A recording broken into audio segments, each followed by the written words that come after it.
Welcome to TSC Talks, the podcast inspired by the condition known as tuberous sclerosis complex, which causes benign tumors to grow in all the major organs of the body. Parents, caregivers, anyone who's ever struggled to make sense of unimaginable circumstances and find a way. Buckle up. We're going for a ride outside the box, off the grid, down many a rabbit hole, and back as we wrangle away to case manage and stay sane. Talk about it. Compare notes. Find the experts. Pick their brains. No magic bullet, but we are not alone. And now, your host, Jill Woodworth.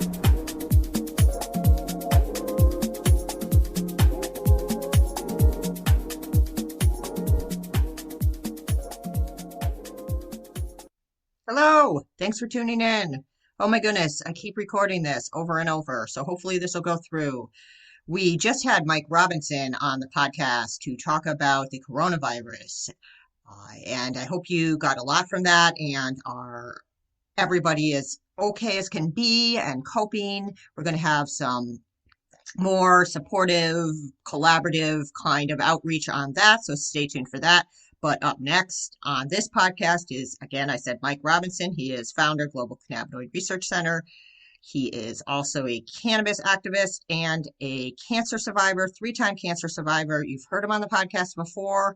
I'm not going to go into great detail. Mike will explain it. We talk about the difference between the healer in the cannabinoid community and the level of education and understanding that this title encompasses and how important this role is, but how often misunderstood it is because of our adherence to traditional medicine and the MD, not having an MD after your name often is inhibitory in trying to get headway in sharing what you learn, which is a lot of deep knowledge that Mike has. So great podcast. We talk about a lot of stuff.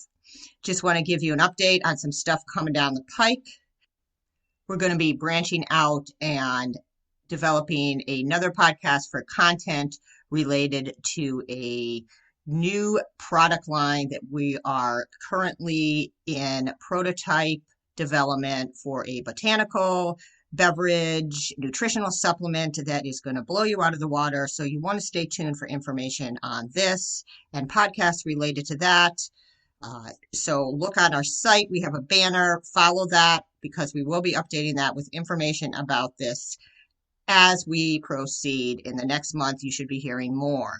So that's coming up. Yeah, so also I just interviewed Sherry Tetkis of Green Nurse Group. I was on her podcast. That's on YouTube.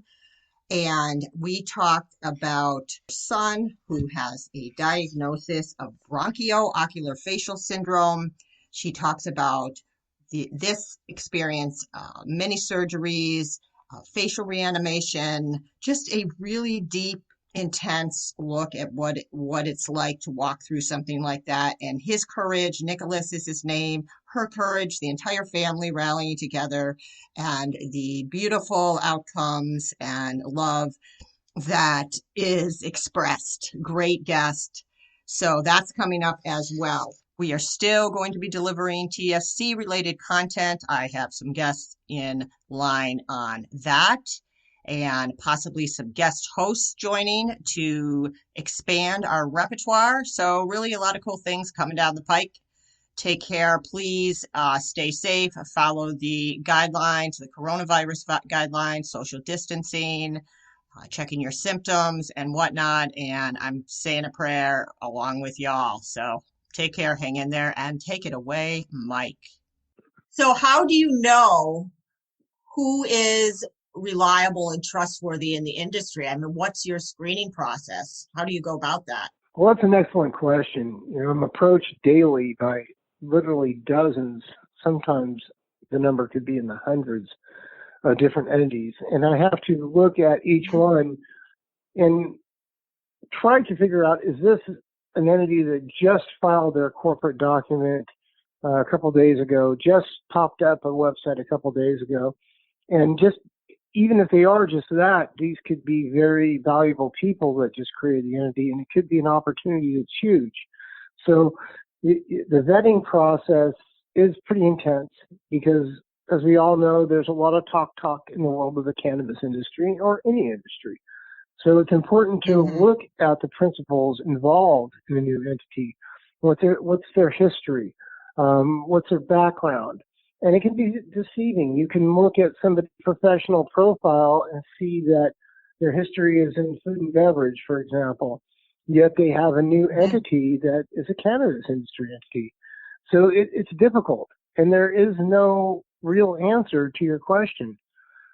Yeah, You know, it's I can tell. much like creating a protocol. It's a trial and error thing. You've got to be careful how much bait you put on that hook. You know, it's like when you go fishing. If you put too much bait on the hook, it's going to fall off. You're going to lose your bait. You won't catch a fish. And if you go out into the industry, somebody like me who has a lot of pretty unique formulations, and I give too much information, it's like putting too much bait on that hook. Instead of pulling in an investor or an actual formulation contract, instead I just gave up information to an entity who's now going to go ahead and make something on their own. And I'm not speculating or stating this. In the last 30 days alone, this has happened twice. You know, Really? Yes, where I was in conversations that actually were protected by non-disclosure agreements, and the entities that got contracts, instead of signing them and sending them back, went ahead to start creating a product on their own because I spoke too much. Yeah. Wow, that must be really frustrating. It is very because frustrating. It's at a certain level, like you know more than anybody that I've talked to date about cannabinoid medicine, including doctors. So you're excited and you want to talk to people that know something, and then you end up saying more than you want, and they're off and running. Is that accurate? It's very accurate, and I don't want to be negative because there's a lot of good, positive people out there, and a lot of positive things happening, even in my world. And you know, it's just one of those things where you have to temper yourself. And I used to really get bothered by people that would say that to me, you know. And nowadays I say it to myself. You know, temper yourself. Keep your excitement to a minimum.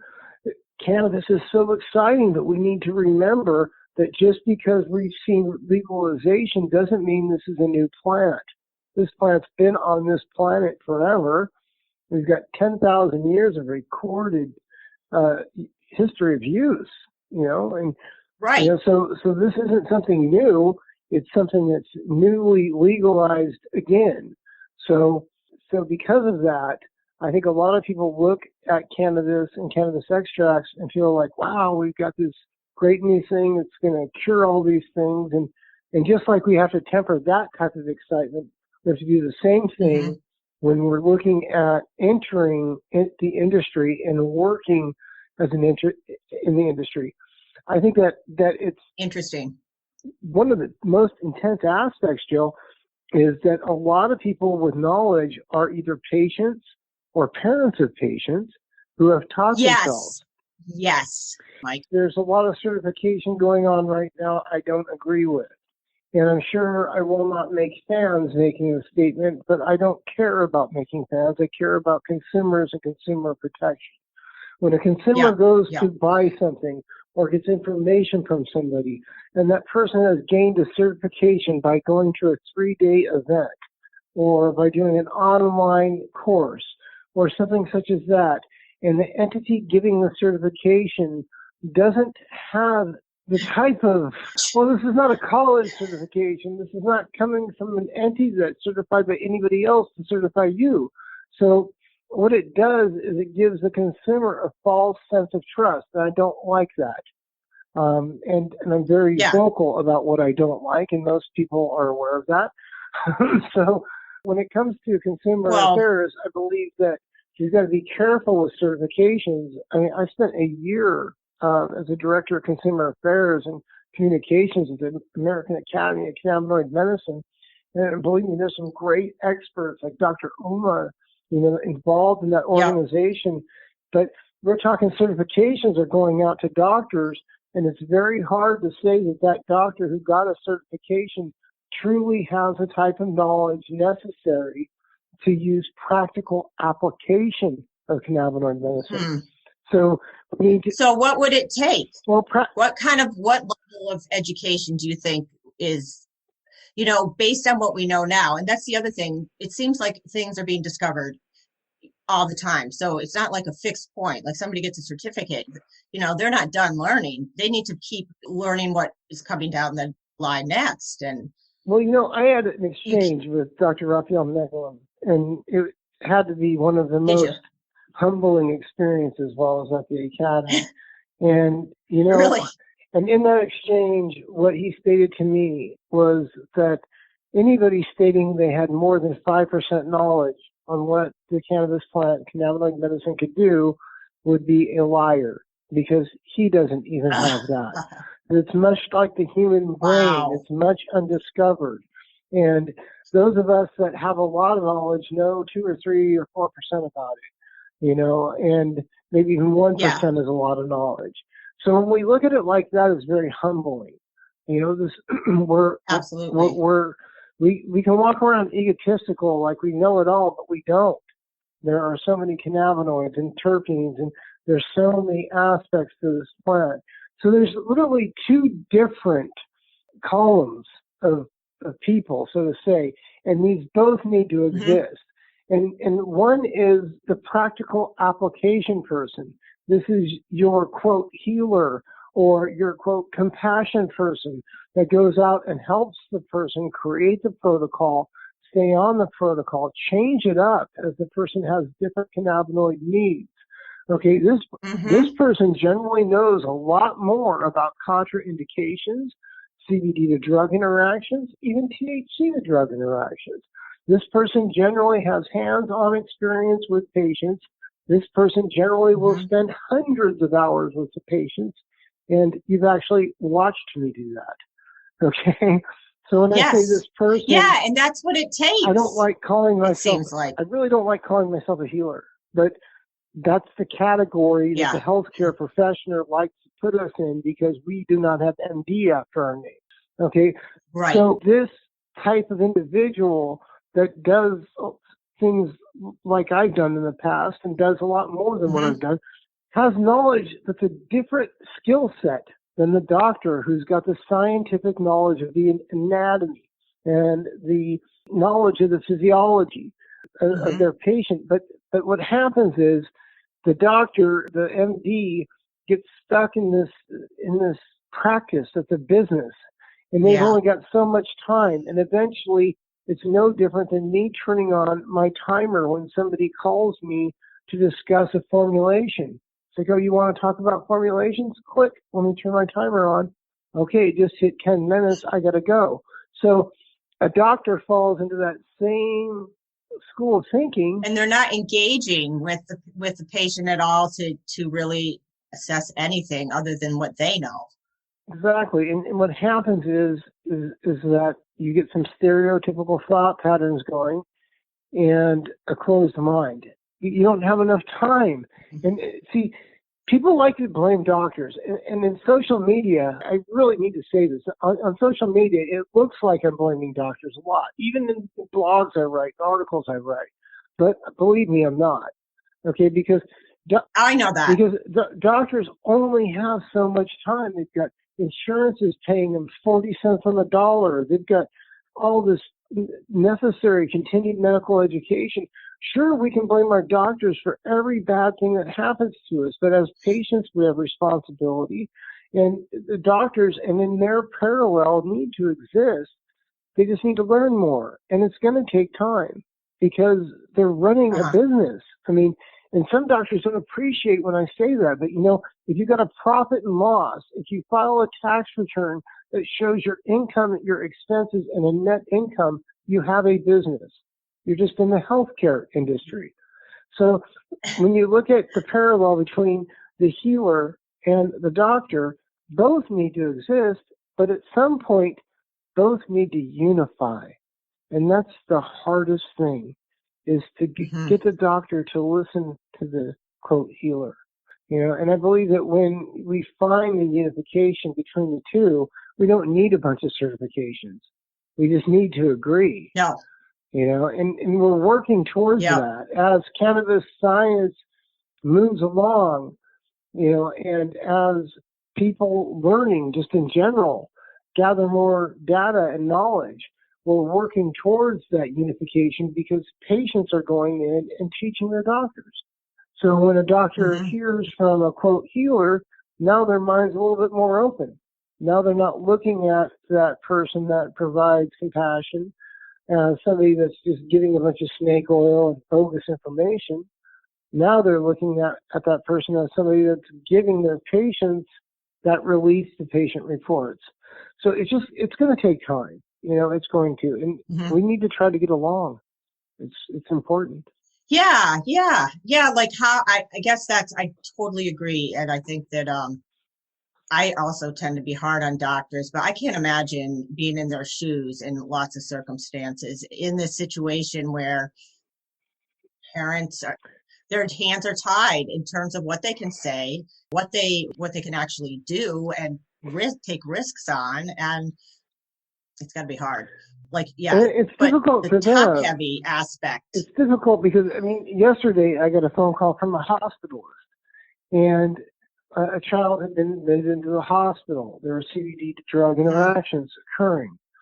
And here's this hospitalist who did the admission, and they're stuck in a world of HIPAA. The parent released them to talk to me, but still, how much can they truly say? I'm not a medical professional. So how much can I say back? So we ended up in a discussion where we have to go off the books and talk, because we need to have a discussion that literally isn't even legal, because I need to take some knowledge I have and share it with you so then you can share it, because I can't share it directly to the parent, because at this point I would be giving medical advice. And, I think it's important to talk about that a little bit, Joe, because we see a lot of medical advice given all over the internet, and it's a little scary. No matter what, it's just a tiny piece. You're getting a statement, or you're getting you're not getting a medical history. You're not getting any background. You're not getting any of the circumstances that are going on in someone's life that's going to impact how they are able to implement a regimen or a pharmaceutical or whatnot. It's just not enough time and not enough communication. Piecemeal. And thank you. What I see happening is very interesting, because I used to look at Facebook, for example. Okay, Facebook being one of the worst places to get information. I just used to look at it like that. There's just all these comment wars going on, and people disagreeing, and this opinion, that opinion, somebody who learned from somebody who learned from somebody kind of thing going on. And I used to think, oh no, this is just, I can't even look at this. But what's worse is the professional network. And anybody from LinkedIn that is listening to this podcast should realize that I can go onto Facebook right now and look at those comment wars and get a lot of knowledge. Literally see, I can pick through it and say, okay, this person really knows a lot. That person really knows a lot. I'm finding people that say, ho, wait a minute, everybody. Don't be giving this advice. Instead, find out the medical history of this patient, what pharmaceutical medicines they're using, the history of their cannabis use. Have they ever used CBD before? What happened when they used it? Now, that's coming from Facebook.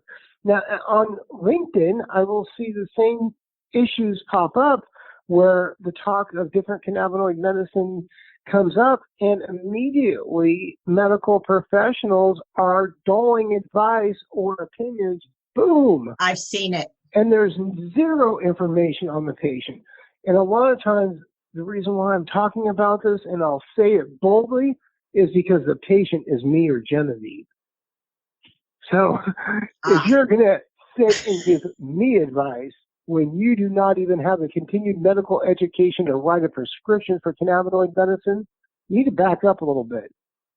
I've been using practical application on kids, on adults for years, for the better part of a half decade. And I get a little, Yeah, and you've cured your own cancer. I guess that was one thing I really have wanted to I like ask to you say, is beat when you were, you beat it. Okay, so you beat, yeah, but you have documented records of the before and after of that getting whatever they call it, remission. Very documented. I mean, it went through And a return of 3 different cancers, and caught them with cannabis oil only, documented it all the way through. I left the cancer treatment center, documented that. Got to the academy, at the American Academy of Cannabinoid Medicine. I went ahead and did medical record requests from the different cancer treatment centers and oncologists that had seen me, and amassed those records into one spot so we could actually look at the various different diagnostics and look at how I walked away and what my labs looked like, and then look at my labs when I came back. And literally, when I came back, it was after 2 years of running a compassion program and running my body into the ground, having multiple recurrences after going into remission just from running myself down too much, and discovering different ways to formulate oils and different ways to formulate oils. And what slowly, one by one, 3 different cancers went into remission. And I'm now celebrating just about a month ago full remission of all 3 cancers using cannabis oils alone. But it was not CBD. It was not THC. It was not just one single thing. And it wasn't just cannabinoid medicine. I had to change my lifestyle. I had to change what I drank, ate. A lot of things have to go into our approaches and in treating ourselves.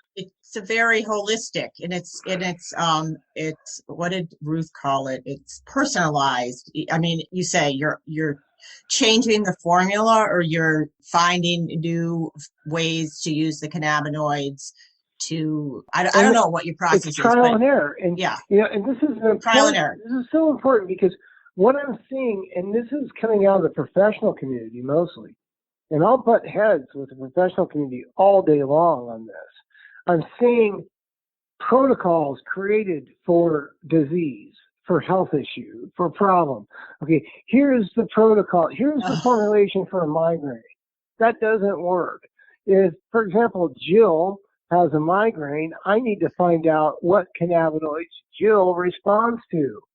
You match the cannabinoid medicine to the individual patient, not to the individual and that's disease. And that's so against traditional medicine. We want to walk into a pharmacy and have a pill handed to us and go home and take it. We don't want to think about it. And that's but the beauty of that is then you can empower yourself, and you have some control over your own health care and your own, you have the ability who you are as a human being. The ability to play with doses, the trial and error. This is what creates the most beautiful of protocols.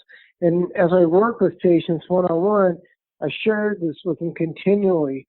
I'm here literally as your guide. I'm not a consultant. I don't charge people anybody. I don't give them advice. I share knowledge. The advice I give people is not medical advice. It's personal advice. And it's letting them know, follow your gut. You can take every bit of information I give you, every bit of information you read or hear or are told. But guess what? You're your own expert. You are your healthcare provider. You are the one that makes the decision on what pill you take, what oil you take, and how you're going to take it. So if you don't have the knowledge on it yet, learn. And this is a strong message. We have a lot of people out there scrutinize cannabinoid medicine, reading through lab reports, COAs as they're called, certificates of analysis, on their different cannabis oils and what have you. Oh no, there could be a pesticide. I understand these concerns, and they're real. But be just as concerned about that bottle of pills you pick up at the pharmacy. If you don't know exactly. I can't understand this. Okay, why are people so intensely demanding science-based evidence on every last action of cannabinoid medicine? I know. And they're not demanding it on the pharmaceuticals they use. Right, like a pharmaceutical, for instance. I know my son was on Keppra, and he's been on a lot of different ones. But there's certain formulations that he had seizures on because they were made in a different like plant or something. Exactly. They were different. Yeah. But trace it. So I used to take Capra. Point. Okay, and this is the problem with Capra.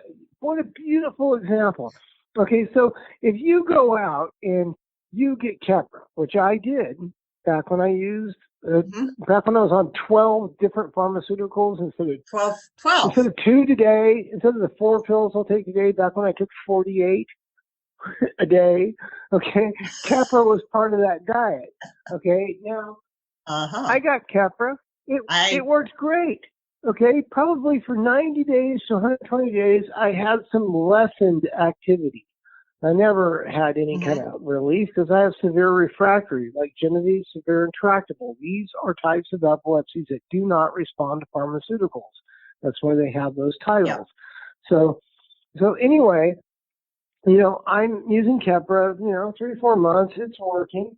And I go to a different doctor, and this doctor says, well, your insurance is now only covering the generic. So he writes the generic for Lotracetam, okay? So now I get the generic Keppra, and I start taking it. The next thing I know, my roommates are starting to tell me, like, you don't have to get so mad about cleaning our dishes. You're in here talking to yourself. The anger. You're cleaning up dishes that I left in the sink I was going to clean anyway. You're getting really angry, and I can hear you. You're out by the laundry machine picking up dryer sheets that I accidentally dropped. You don't need to yell obscenities at me. And literally, it got to the point to where I had to take my email and park it. I could not send anybody a response or reply. Everything had to go into draft, and I had to review it later because I was sending email responses that were just brutal. And I already I'm already an aggressive person. So, well, for good reason. That's exactly what happened with Jack. Is he was on the formula, the name brand, and he went on to and then the anger. He was just like my heart was breaking because here I'm watching my kid, like trapped in this pharmaceutical hell. I knew that it was related to something. I couldn't pin it down in terms of the difference in changing from one formulation to another, because even the name brand didn't work for him. But at least it didn't make him. It's a drug, either name brand or in its generic form. I mean, this is a drug, Keppra, for example, for epilepsy and seizures that has a 15% plus chance of causing Keppra. Okay, so if you have have epilepsy and you're given Keppra, you have a 15% chance of forming a type of rage from this drug that will cause you to seize. Oh my gosh. So literally, talk about counterproductive. But the point I need to make now is the fact that when I got Keppra given to me and when you got it given to you for your child, did any doctor tell you that you had a 15% chance of getting Keppra? No. Nobody told me either. I had to discover it on my own. I had to go do my own research. So this is why it's very important for everybody digging into CBD, THC, and the new one, everybody's loving the CBG, and just reading and reading and reading. It's just as important to do that type of reading on the drugs that are sitting in your cabinet right now, the ones that you're going to take, the over-the-counter things that you're going to take. There is a lot of poison out there, and it's not just from big pharma. There's a lot of poison in grocery stores and food that you're eating. There are just so many different things that can affect our health that we need to look at above and beyond cannabis. So as we spoke about, the 3 different cancers, I mean, I'm pretty much a medical unicorn. I don't know of anybody else who had 3 cancers at stage 4 and used extensive cannabis oils to beat all 3 of them.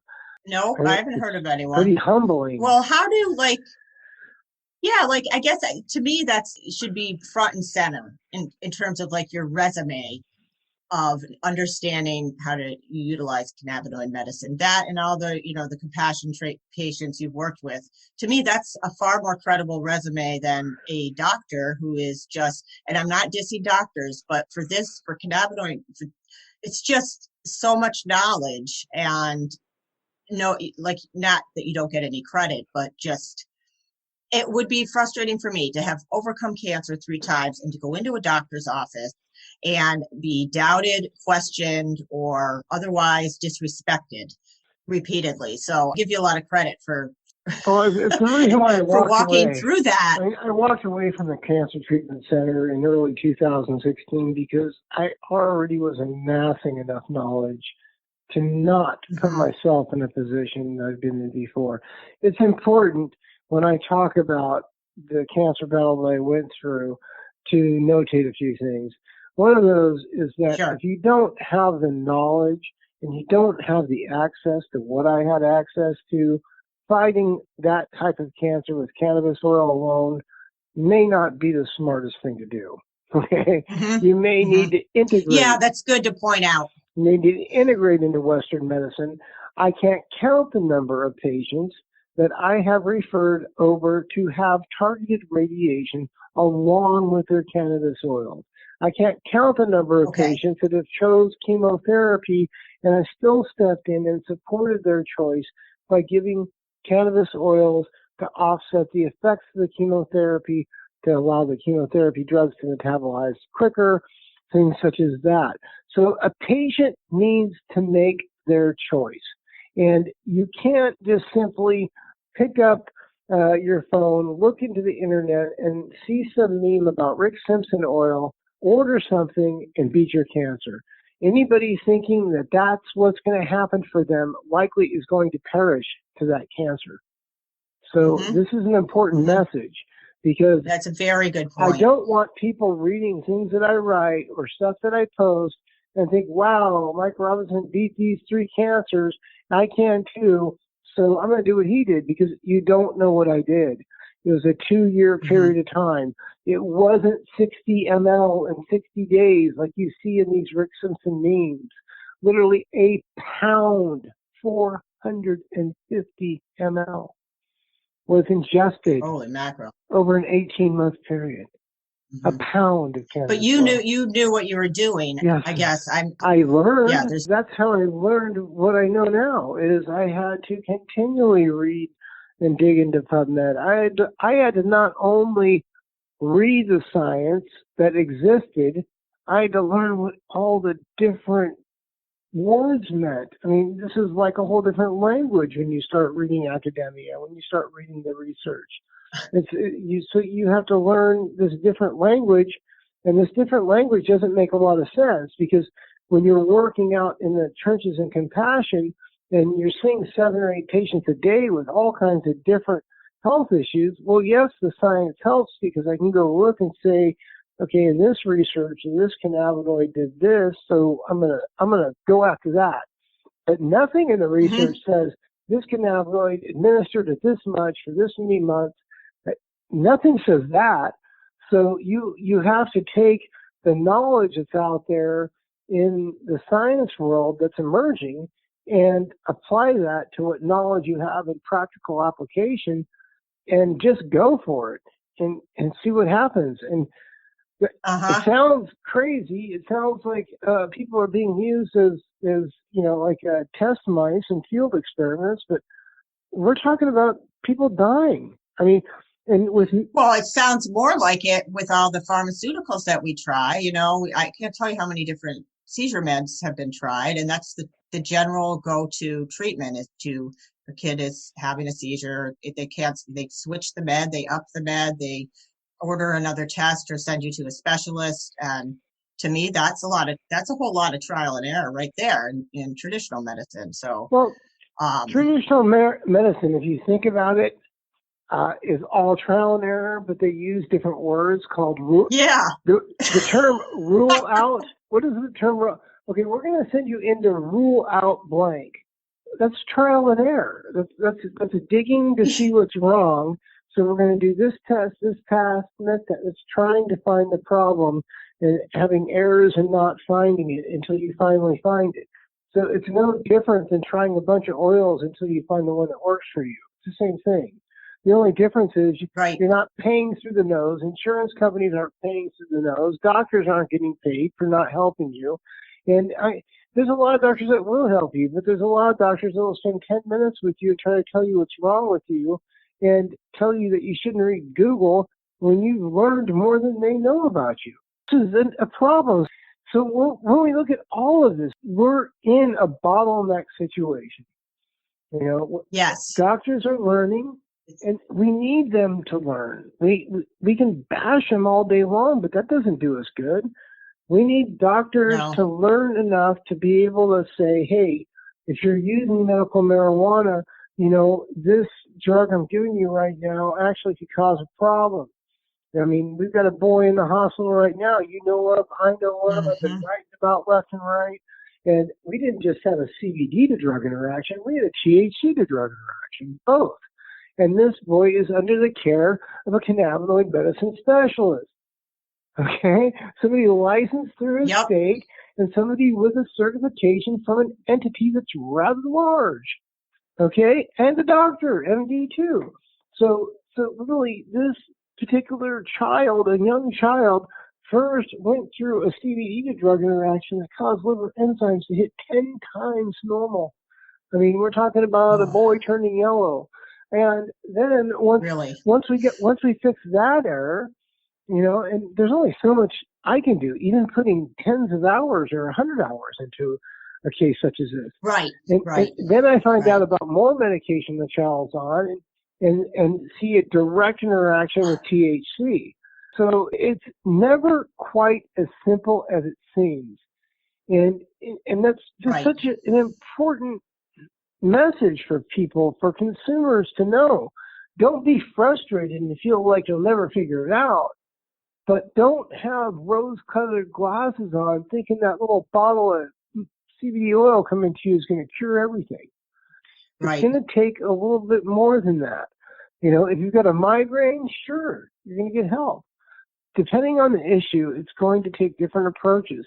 Some people are going to find their perfect protocol right off the bat. Other people are going to find that the protocol needs to be fluid. In our home, protocols are fluid. And what that means is they're like a river that just continually has bends and turns and twists. The river is never exactly the same. So today, for example, I woke up, I used about 70 milligrams of CBD. I used about 50 milligrams of CBG separately, not together, because those cannabinoids like to fight with each other. So I used them separately. And I'm going to use the 50 milligram THC lozenge. After that, I dabbed some CBD or CBGA crumble. And basically what I'm looking at today is, a little bit of congestion. So I'm fighting off virus. Everybody's worried about coronavirus. Well, basically what I did today is use a combination of cannabinoids that creates an antiviral in my body. Okay, so I don't need some fancy thing down the road from the hospital or a shot or whatever. Instead, I'm looking at building up my own immune system in that manner. And at the same time, I use the cannabinoids that I need to get me up and going because, I quit opioids a little over a year ago and I still deal with some morning depression. I'm still a little tired when I wake up from the THC I take at night. So it offset the tiredness and got me up and going.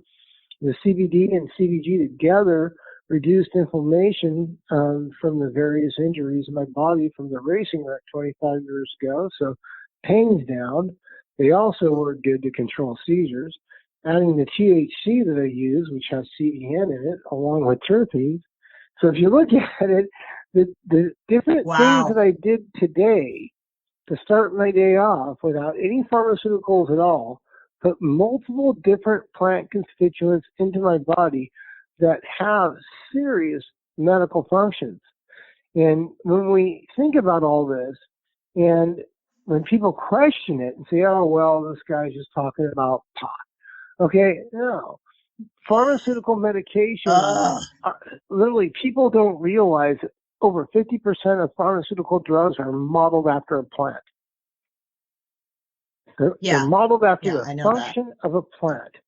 And I'm using a low percentage. It could be 60 or 70%. It's a high percentage. I mean, we started out, what was our first pill? Most people don't realize. Aspirin, where'd it come from? Right. Some guy went and scraped. It's from like willow bark. Yeah, some guy scraping willow tree bark off and then doing an alcohol ethanol extraction and then making a solid pill.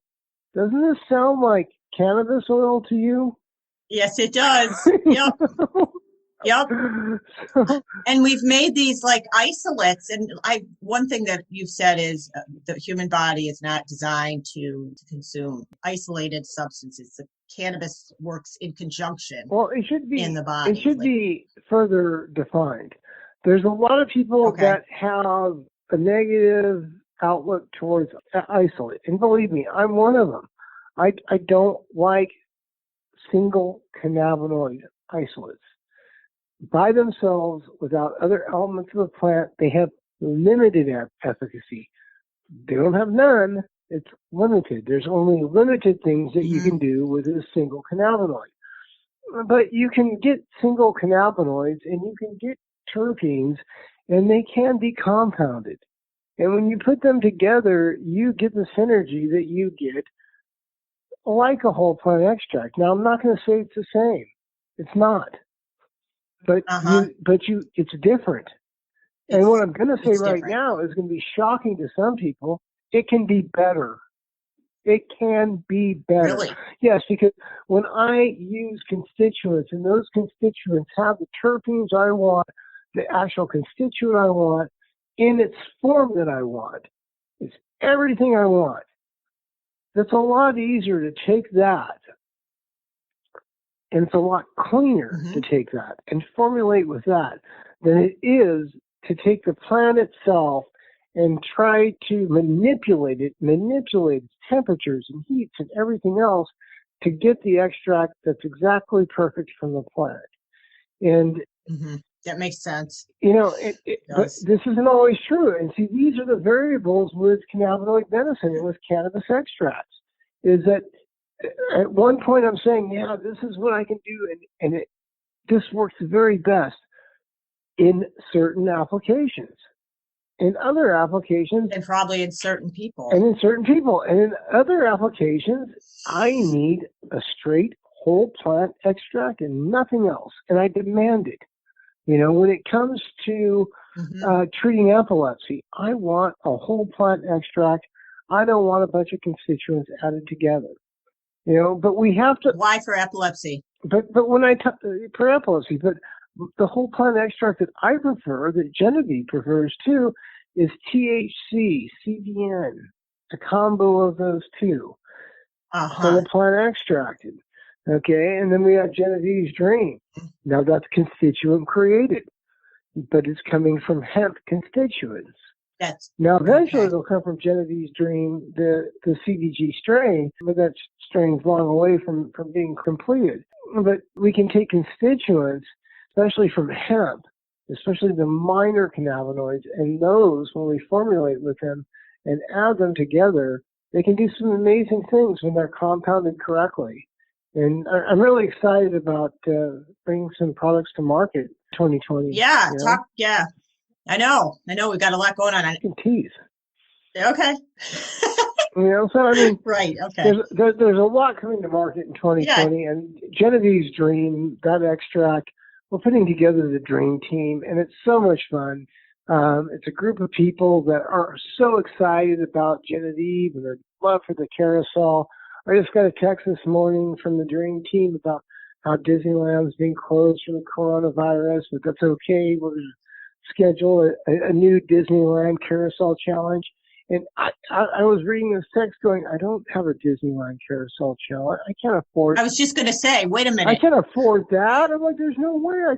This is way out of my price range. I can, and instead, I have this team of media people, extractors, on and on, that are so excited about making this product that it's, man, I'm telling you, it gives me the chills to talk about it.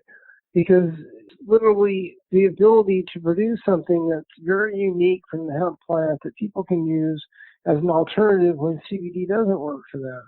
But there's just so many other different things. I mean, we're working on a sobriety aid to help people that are dealing with addictions, those that just want to have a better time on the weekend and not, problems with drunken driving and things like that. And they're just and these can be formulated at a supplement. I mean, some of them can be formulated at the supplement level. They don't have to go through a clinical trial. No, I mean, these aren't even, these are just basic hemp extracts. So they're botanical. So, I mean, right now we can't even call them a food supplement because of law. So these are just basic hemp extracts, but I call them basic, but they're not all basic. We're working on a product that's a dietary aid, a powerlifting aid, Really? So for athletes, imagine if you could go out and eat the biggest piece of chocolate cake imaginable, go have 1,000-calorie piece of chocolate cake, and you're on a diet, and you can't fit into your size 6 jeans. And I mean, I don't even know what sizes women wear. Let's just say you can't fit in your size 6 jeans, and you're on this diet. It's your birthday. You want your cake.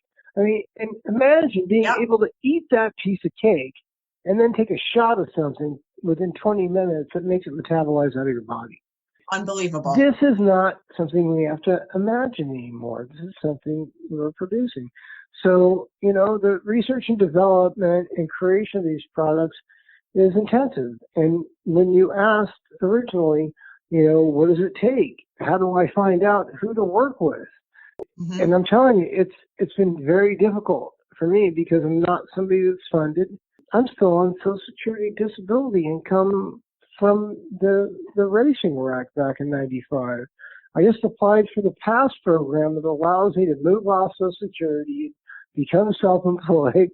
I've gone all these years. I've never made $1 from the cannabis industry. So Mike, it's time. It's time. So it's time to get things together, and it's time to get pitch decks together. Literally in the last week, not one, but 2 corporations were formed. In the last year, 3 corporations have been formed, a partnership on a 4th one. So, wow, it's getting pretty intense when I sit and think about it. It is. It's got to the point where I have 5 websites. Okay, so I know it's Mike's Medicines, and then you have Carousel Challenge. Now you have Genevieve Green and Global Cannabinoid Research Center. Cannabinoid Research Center, and then we have Nano and Nanobles, which we just brought back to life. Okay. And we'll be offering through that entity. I mean, I'm not going to be very active. I'm just more of a face and a name in that. We own the registered trademark to Nano, which for liquid flavorings and liquid products. Which is a pretty important one. A lot of people are using that term. We don't care. But we actually do own that registered trademark to that word. And we've got applications in for pharmaceutical class 5 trademarks for even more on the nano end of it. So we have that, and we're excited to be able to offer a very unique service coming up in the very near future where we can give quotes for custom blends on any cannabinoid created into a water soluble. So if somebody wants CDCA, somebody wants CBL made into nano, we'll be able to do that for them through Nanobles. And again, when I say we, yes, I mean, I'm putting it together. I'm a 50% partner in a corporation that's unfunded, that's yet to make a penny, but the contracts are in place, the collaborations are in place. And this is the industry in general. A lot of things are startup. A lot of things are scaling up and getting ready to go. So it's very difficult to look at individual entities like Nanobles, for example, and say, yes, this is a good one, because you have to go beyond the entity and look at the people behind it. That'll normally give you a good idea. So no problem. All right. Talk soon. Bye-bye. Bye-bye. Thanks so much for listening to our podcast, TSC Talks. Please feel free to navigate to our website, www.tsctalks.com. Please try to support us, make a contribution, say a prayer, leave a review. Tell us you love us, you hate us, but thanks for tuning in. Stay tuned for more.